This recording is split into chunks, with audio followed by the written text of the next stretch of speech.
House లోపల family meet entertainment అయిపోయాక ఇప్పుడు నాగార్జున సండే ఫండే వీకెండ్లో అయితే ఫ్యామిలీస్ని ఇన్వాల్వ్ చేసేసారు. ఇక పల్లవి ప్రశాంత్ మదర్ అలానే తన సిస్టర్ అడుగు పెట్టేసరికి ప్రశాంత్ ఎన్నో ఏళ్ళగా పడుతున్న కష్టాన్ని బిగ్ బాస్ పైన తనకున్న ప్రేమని తెలియజేయడంతో నాగార్జున సైతం ఎమోషనల్ అయిపోయారు. ఇక ప్రశాంత్ సైతం తన ఎమోషనల్ మూమెంట్ని చూసాక నాగార్జున కూడా భరోసాని ఇచ్చారు. నీకు ఎటువంటి సాయం కావాలన్నా నేనున్నానన్న విషయం మర్చిపోవద్దు అంటూ నాగార్జున చెప్పిన మాటలకి అయితే పల్లవి ప్రశాంత్ మదర్ చాలా ఆనందపడ్డారు. మీలాంటి గొప్ప వాళ్ళ దగ్గరికి మేము రావడమే ఎంతో అద్భుతం అనిపిస్తుంది.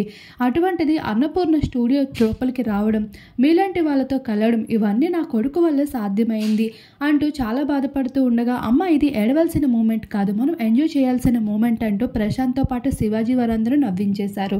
ఇక శివాజీని కూడా, అయ్యా మీరు ఉండడం మా కొడుక్కి ఎంతో అండగా మాకు చాలా ఆనందం అనిపించింది, మీరు ఉండడమే మేము బయట అంత దర్జాగా ధీమాగా ఉన్నాము అంటూ ప్రశాంత్ మదర్ సైతం శివాజీని ఎత్తిపడేసింది.